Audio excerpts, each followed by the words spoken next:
Assalamu alaikum. Айнектериңиz коюлуп бүттү, мына Кудай кааласа. Азыр бүттү. Кече башталган, бүгүн бүттү. Мынакей эң чоң панорамный айнектериңиз. Бунун ортосу ачылат.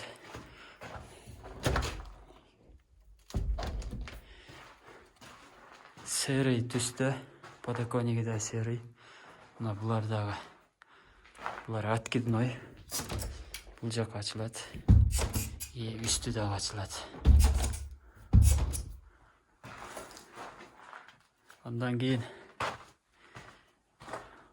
лестницадагы айнеги жана сиз айткандай ал 3кө бөлүп койдук. Андан бул жакта бир айнегиз бар. Буну өзүңүз айттыңыз сол жака ачылсын деп. Бул дагы сол жака ачылат. И үстү да ачылат мынакей. Анан сөзсүз айнекти жапканда мындай болуп таштап атпаш керек. Толук жаап. Мындай таштаса уже механизмдер кийин барып неме болуп калат. Бузулушу мүмкүн да.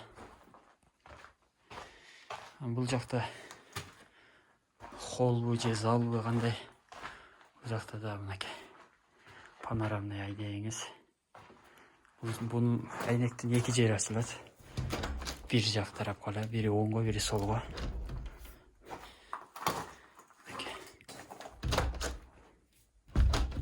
Ручкалары металлический, жанында пластик эмес. Экинчи этажыңызды көрсөтүп коеюн, мынакей экинчи этажыңыз. Бул жакта эки айнегиз бар экен, бул дагы солго ачылат, үстү ачылат. Мынакей үстү ачылат. Ручканы сөзсүз толук жабыш керек, толук бураш керек. Андан кийин бул жакта деле ошондой айнек бар. Бул жакта мынакей.